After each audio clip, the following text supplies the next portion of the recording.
Hey everybody, it's David from the Community Christian Church.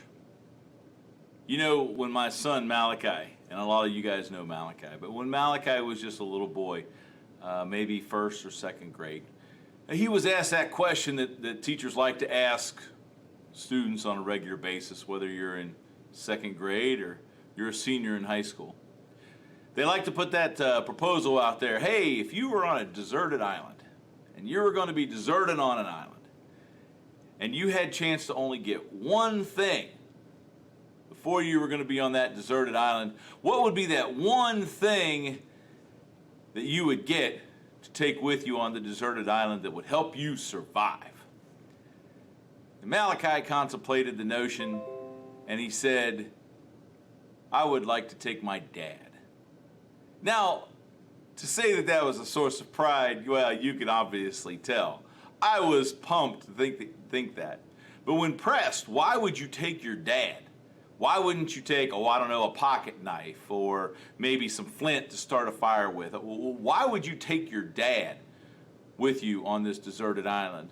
He would answer, he would know exactly what we need to survive.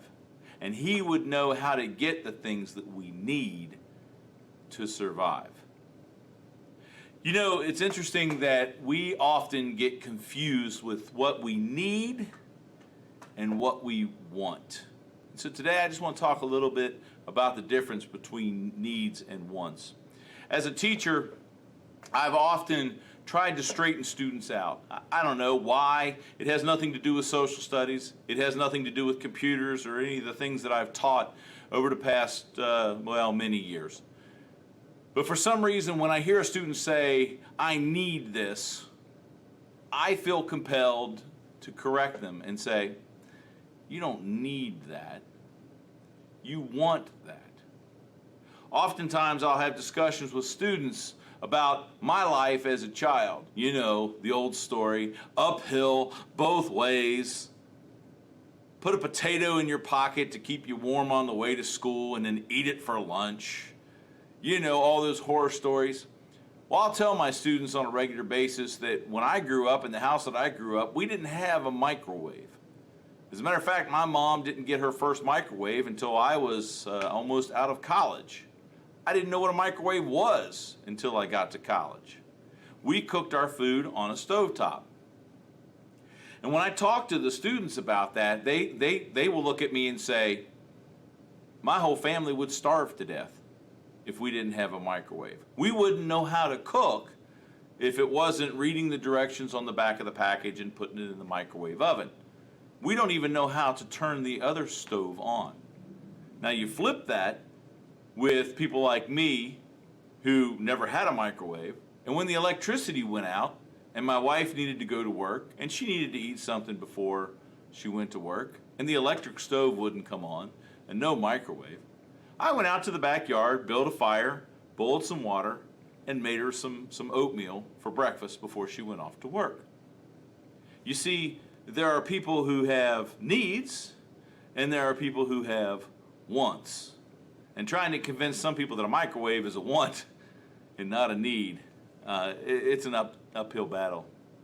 One year at school, there was the great cafeteria riot.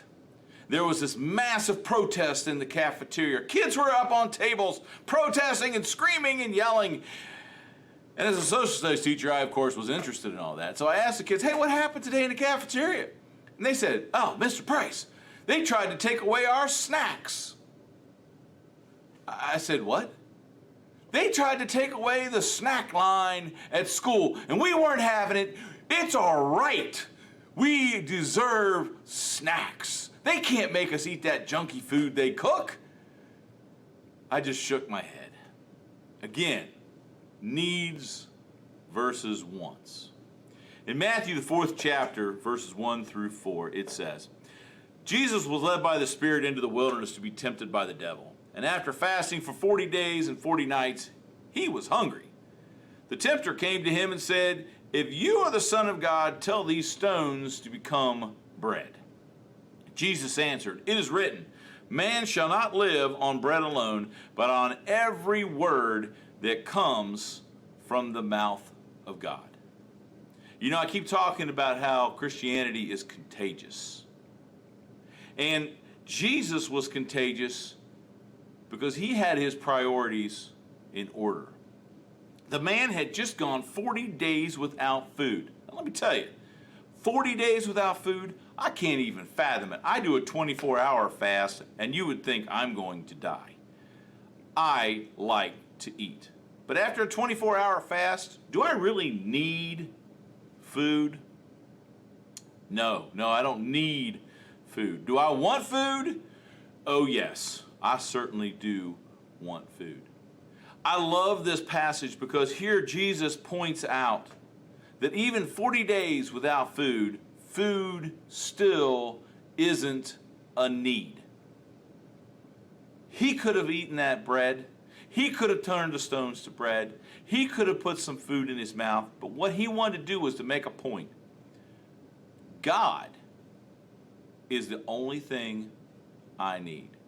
God's words are all I need for my survival.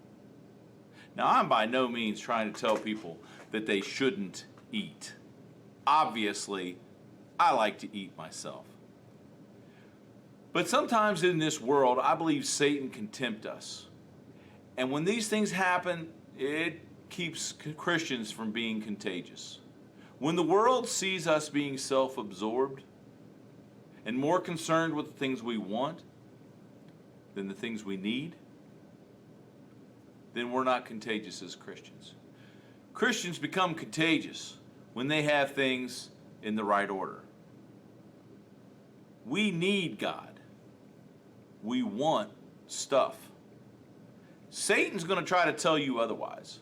I believe firmly that Satan tries to convince people all the time that their wants are their needs. And I hear stories from people. And usually the root of it comes down to one simple thing. People are concerned more with the things they want than the things that they need. Because all we really need is God. Father, we thank you so much for this day. And we thank you for loving us. And we thank you for this time of devotion that we can have. And Father, I just ask that you be with us, be with our hearts. Give us strength, Lord. We know that no temptation can ever affect us except what is common to all of man. And that you, God, you are faithful to help us. You're going to get us through those trials. You're going to get us through those temptations. You're going to give us the strength to go without bread if that's going to keep us from the thing that we need, and that's you.